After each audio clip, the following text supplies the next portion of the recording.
Bonsoir et bienvenue. Installez-vous confortablement, fermez les yeux, laissez vos pensées se calmer.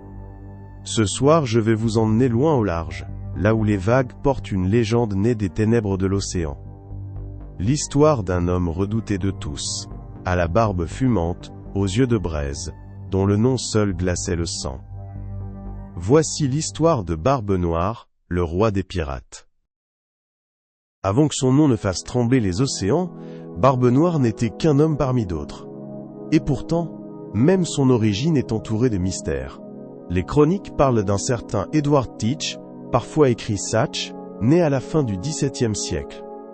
On pense qu'il serait originaire de Bristol, en Angleterre, mais rien n'est sûr. Comme si l'histoire elle-même voulait garder son enfance dans l'ombre. Ce silence autour de sa jeunesse nourrit la légende. Car un homme dont on ignore les débuts peut devenir tout ce que l'imagination décide. Était-il un simple marin, habitué à la dureté des vagues et du sel? Était-il un aventurier qui parcourait déjà les mers à la recherche de fortune? Ou bien portait-il dès l'enfance cette aura sombre qui allait bientôt terrifier le monde? Ce que l'on sait, c'est que le jeune Edward avait déjà l'océan dans le sang.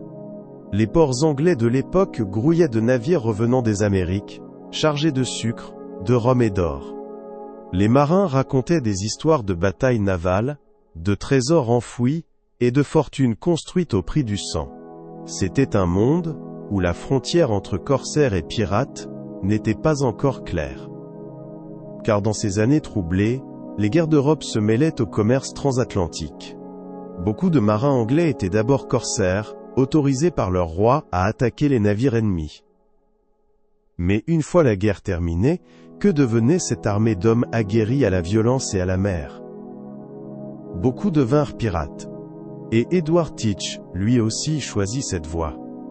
Peut-être que c'est là la clé de son mystère. Il fut d'abord un marin ordinaire, puis un corsaire, et enfin un pirate. Et à chaque étape, il grandissait en expérience, en audace, en cruauté. Peu à peu, il n'était plus seulement un homme. Il devenait une légende en formation. Les témoignages le décrivent comme un homme grand, robuste, impressionnant par sa stature. Mais plus que sa force physique, c'est son regard qui marquait les esprits.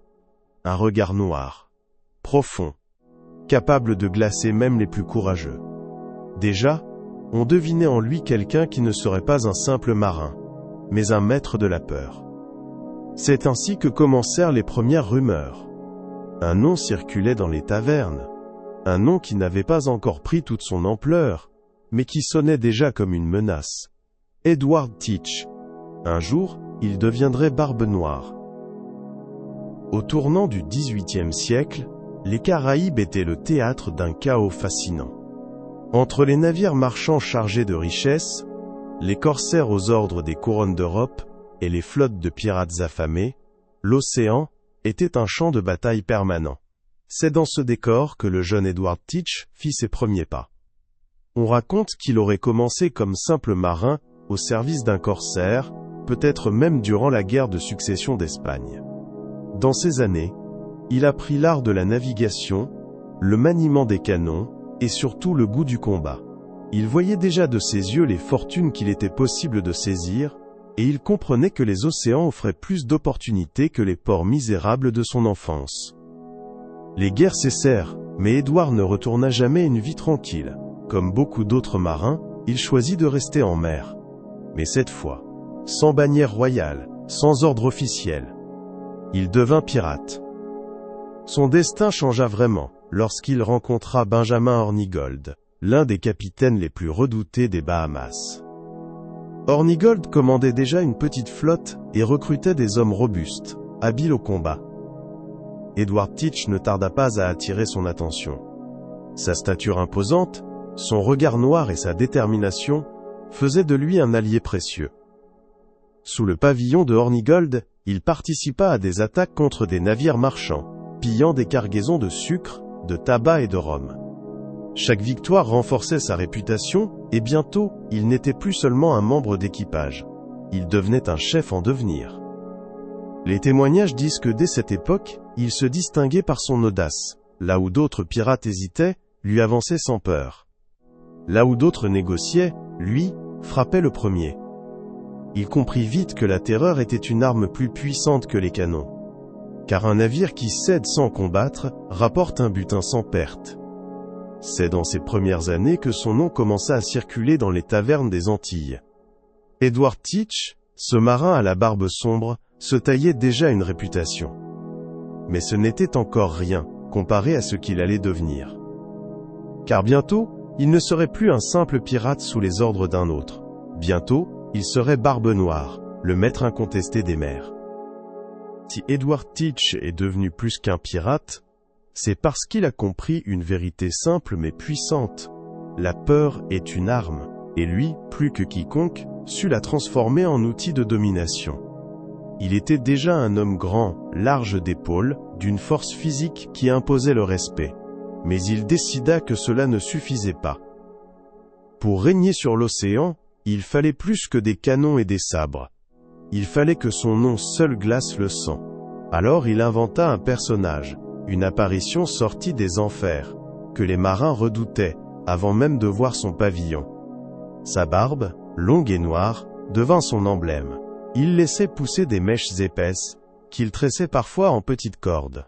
Lors des batailles, il y accrochait des mèches de chanvre enflammées, qui dégageaient une fumée épaisse et suffocante. Imaginez la scène. Au milieu d'un combat, un homme immense, la barbe fumante comme un brasier, les yeux brillants d'une lueur sombre, avançant sur le pont d'un navire. Beaucoup de marins, à cette seule vision, jetaient les armes sans combattre. Mais Barbe Noire ne se contentait pas d'effrayer par son apparence. Il cultivait la terreur dans chacune de ses actions. On raconte qu'il faisait parfois tirer des coups de canon pour rien, uniquement pour entretenir une atmosphère de chaos.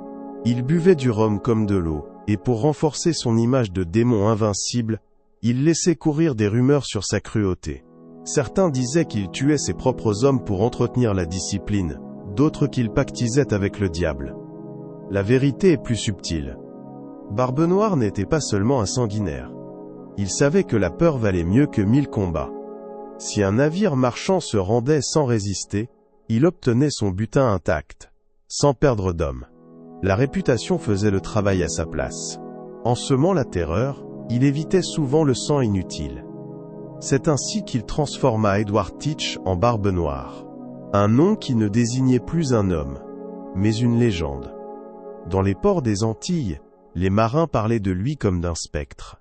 On murmurait que son navire pouvait surgir de la brume sans prévenir, et que son regard seul pouvait paralyser un équipage entier.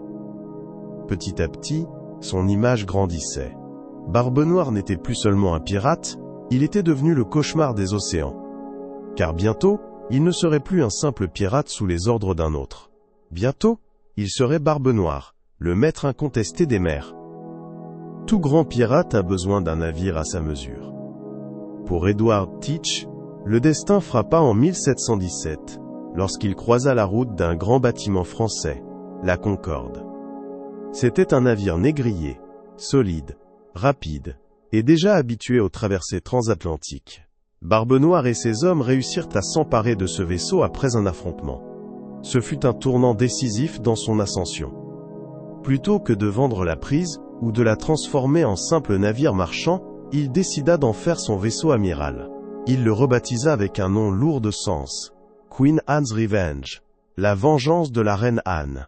Ce nom résonnait comme un défi lancé aux puissances européennes. Désormais, il avait entre ses mains un monstre des mers, et il allait s'en servir pour imposer sa terreur. La Queen Anne's Revenge n'était pas un simple navire. Barbe Noire l'avait équipé de 40 canons, ce qui en faisait une véritable forteresse flottante. Peu de navires marchands pouvaient rivaliser avec une telle puissance de feu. À sa vue, la plupart préféraient se rendre plutôt que d'affronter une mort certaine. Mais ce n'est pas seulement la force brute qui faisait de ce navire une arme redoutable, c'était la mise en scène que Barbe Noire y ajoutait.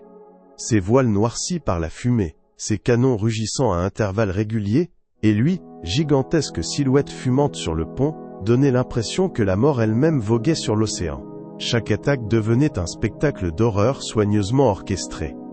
Avec ce navire, Barbe Noire dominait les mers des Antilles et de la côte est de l'Amérique. Il attaquait les routes commerciales, pillant le sucre, le rhum, le tabac et l'or. Ses prises étaient rapides, efficaces, et sa réputation grandissait à une vitesse fulgurante. Les marchands le redoutaient, les marins le craignaient, et même d'autres pirates préféraient éviter sa route. La Queen Anne's Revenge n'est pas seulement restée dans l'histoire pour ses pillages. Elle devint un symbole. Quand les marins apercevaient ses voiles à l'horizon, ils savaient qu'il était déjà trop tard. Car ce navire représentait non seulement la puissance de feu de Barbe Noire, mais aussi sa stratégie. Gagner la bataille, avant qu'elle ne commence, grâce à la peur. Pendant plusieurs mois, il régna en maître absolu. Et avec chaque victoire, sa légende s'enflait. Edward Teach n'était plus seulement un pirate redoutable. Il était devenu l'incontestable roi des mers. Mais Barbe Noire ne se contentait pas d'accumuler les butins. Son ambition allait bientôt le conduire à un coup d'audace qui marquerait l'histoire. Bloquer une ville entière, et la soumettre à sa volonté. En 1718, Barbe Noire était au sommet de sa puissance. Avec la Queen Anne's Revenge, comme vaisseau amiral, et plusieurs autres navires à ses côtés, il contrôlait une véritable flotte pirate. Ses hommes, parfois plus de 300, lui obéissaient aveuglément. Les routes maritimes des Antilles et de la côte américaine lui appartenaient presque. Mais c'est au printemps de cette année qu'il allait commettre son acte le plus audacieux. Plutôt que de se contenter de piller des navires isolés, Barbe Noire décida de s'en prendre à une ville entière. Son choix se porta sur Charleston, en Caroline du Sud, l'un des ports les plus importants de la colonie. Avec sa flotte, il bloqua l'entrée du port, interceptant tous les navires qui tentaient de passer. Pendant plusieurs jours, il tint la ville sous son joug, provoquant panique et désespoir. Les habitants, coupés de tout commerce, savaient qu'ils étaient à sa merci. Ce qui est fascinant, c'est qu'il ne réclama pas seulement l'or ou l'argent. Sa demande fut étrange et glaçante. Il exigea une caisse de médicaments. Pourquoi? Était-ce pour soigner ses hommes, souvent blessés ou malades à cause de la vie en mer? Était-ce une ruse pour montrer qu'il pouvait tout obtenir, même ce que personne ne s'attendait à voir demandé par un pirate? Nul ne le sait avec certitude. La ville céda. Les autorités, terrorisées, livrèrent ce que Barbe Noire réclamait. Une fois son butin obtenu, il libéra les navires et quitta Charleston. Mais le message était clair. Il pouvait, quand il le voulait, paralyser une colonie entière et repartir sans être inquiété. Cet épisode fit de lui une légende vivante. Les journaux de l'époque rapportèrent l'incident, et son nom franchit les océans pour atteindre l'Europe. Barbe Noire n'était plus seulement un pirate des Caraïbes, il était devenu le cauchemar de tout l'Atlantique. Mais ce règne de terreur avait un prix. Chaque victoire renforçait sa réputation, mais attisait aussi la colère des puissances coloniales. Les Anglais en particulier, voyaient en lui une menace qu'ils ne pouvaient plus ignorer. La chasse à Barbe Noire allait bientôt commencer. Et tandis qu'il continuait à écumer les mers, une rumeur persistait dans les tavernes. Où cachait-il tout ce qu'il pillait? Certains disaient qu'il enterrait ses trésors sur des îles désertes. D'autres affirmaient qu'il les dissimulait dans les marais de Caroline. Le mystère du trésor de Barbe Noire naissait déjà, et il allait survivre bien au-delà de sa mort. Chaque fois que Barbe Noire prenait un navire, il s'emparait de cargaisons précieuses, sucre, rhum, tabac, tissus, parfois même de l'or, et des pierres précieuses. Mais ce qui intriguait le plus ses contemporains, c'est qu'on retrouvait rarement la trace de toutes ces richesses. Où allait cet argent? Comment un homme qui pillait tant pouvait disparaître sans jamais laisser derrière lui un butin colossal? Très vite, les rumeurs naquirent. On racontait qu'il enterrait ses trésors sur des îles désertes des Caraïbes, là où personne ne viendrait les chercher. D'autres disaient qu'il préférait cacher ses coffres dans les marais de Caroline du Nord, un territoire qu'il connaissait bien, et où lui seul pouvait se repérer. Certains allaient plus loin encore, murmurant qu'il dispersait volontairement ses richesses pour qu'aucun ennemi ne puisse jamais toutes les saisir. Ce qui est certain, c'est que Barbe Noire savait jouer de ce mystère. Plus son trésor restait invisible, plus son aura grandissait. Dans les tavernes, on racontait qu'il possédait des montagnes d'or enterrées sous le sable. Dans d'autres récits, il aurait confié ses butins à des complices secrets, prêts à les lui rendre un jour. Chaque version renforçait le mythe. Et Barbe Noire lui-même entretenait cette légende. Il ne confirmait jamais, ne démentait jamais. Parfois, il laissait échapper une phrase énigmatique, comme s'il voulait semer le doute et nourrir l'imagination. Les marins croyaient qu'il riait déjà de savoir que, même après sa mort, des hommes passeraient leur vie à chercher un trésor peut-être inexistant. Car c'est là que réside tout le génie du personnage. Sa richesse ne venait pas seulement de l'or, mais de la peur et du mystère qu'il inspirait. Même ceux qui ne l'avaient jamais vu le redoutaient, car ils étaient persuadés qu'il possédait des richesses inestimables. Jusqu'à aujourd'hui, le trésor de Barbe Noire reste une énigme. Rien n'a jamais été retrouvé qui corresponde à la fortune immense qu'il aurait accumulée. Était-ce parce qu'il vivait et dépensait tout aussitôt? Ou bien parce que quelque part, enfoui sous la terre, ou dissimulé dans l'océan, dort encore son butin? Ce doute, entretenu depuis 3 siècles, fait partie intégrante de sa légende. Car Barbe Noire n'est pas seulement le pirate qui terrorisait les mers. Il est aussi le gardien d'un mystère, qui continue d'alimenter l'imaginaire. Mais pendant que les rumeurs enflammaient les tavernes, les autorités britanniques, elles, n'avaient plus envie de jouer. Pour elles, Barbe Noire n'était pas une légende, mais une menace réelle. Et bientôt la chasse allait commencer. En 1718, Barbe Noire régnait sur l'océan, mais son règne touchait à sa fin. Les colonies anglaises, terrorisées par ces pillages, ne pouvaient plus ignorer la menace. Le gouverneur de Virginie, Alexander Spotswood, décida qu'il fallait en finir. Il envoya 2 navires de guerre, commandés par le lieutenant Robert Maynard, pour traquer le roi des pirates. Barbe Noire, de son côté, s'était installé près des côtes de Caroline du Nord, dans les marais tortueux, qu'il connaissait mieux que quiconque. Peut-être croyait-il que ces eaux le protégeraient, peut-être voulait-il se faire oublier après tant d'exploits. Mais la Royal Navy ne lui laisserait aucun répit. Le 22 novembre 1718, les 2 forces se rencontrèrent. Maynard lança ses navires contre celui de Barbe Noire. Le combat fut d'une brutalité inouïe. Les canons tonnaient, la fumée envahissait l'air, et les cris résonnaient au-dessus des vagues. Barbe Noire, immense et terrifiant, se battait comme un démon. On raconte qu'il chargeait au milieu des balles et des lames, son sabre dans une main, un pistolet dans l'autre. Ses yeux flamboyaient, et sa barbe noire, mêlée de fumée, le faisait ressembler à une créature des enfers. Même face à la mort, il inspirait la terreur.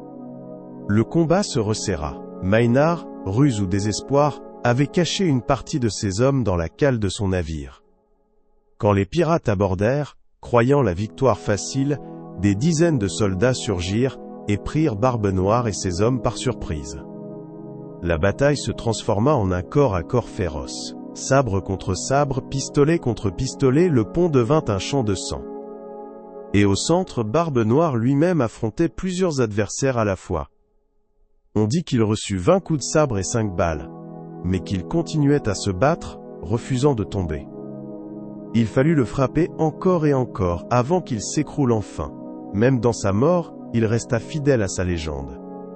On raconte que lorsqu'on trancha sa tête, son corps continua de bouger quelques instants, comme si même la mort ne voulait pas l'emporter. Sa tête fut suspendue à la proue du navire de Maynard, comme preuve de la victoire. Mais au lieu d'étouffer la légende, ce geste ne fit que l'agrandir. Car Barbe Noire, même décapité, continuait de hanter l'imaginaire des marins. Ce 22 novembre, le roi des pirates avait chuté. Mais son nom, lui, ne sombrerait jamais. La mort de Barbe Noire, ce 22 novembre 1718, marqua la fin d'un règne de terreur. Sa tête suspendue au navire de Maynard était censée prouver que le roi des pirates n'était plus. Mais en réalité, ce jour-là naquit une légende qui ne serait jamais éteinte. Car il restait une question, plus troublante encore que sa mort, qu'était devenu tout son trésor? Pendant des années, il avait pillé navires et colonies, accumulant richesses et butin. Pourtant, après sa chute, on ne retrouva presque rien. Pas de coffre débordant d'or, pas de joyaux, pas de fortune à la hauteur de sa réputation. Alors les rumeurs commencèrent. Beaucoup disaient que Barbe Noire, rusé et prévoyant, savait que les autorités étaient à ses trousses. Il sentait que sa fin approchait. Alors, avant d'affronter la Royal Navy, il aurait pris soin de dissimuler ses trésors. Certains affirment qu'il les aurait enterrés sur une île déserte des Caraïbes. D'autres pensent qu'il les aurait cachés dans les marais de Caroline du Nord, ces labyrinthes à queue qu'il connaissait mieux que personne. Ce qui est certain, c'est que rien ne fut jamais retrouvé. Son butin resta invisible, comme s'il s'était volatilisé avec lui. Était-ce un trésor réel, enfoui sous la terre, attendant qu'un jour quelqu'un le découvre? Ou bien un trésor imaginaire, inventé pour nourrir sa légende et faire rêver les générations futures? Quoi qu'il en soit, cette énigme est devenue partie intégrante de son mythe. Car Barbe Noire n'était pas seulement un pirate de chair et d'eau.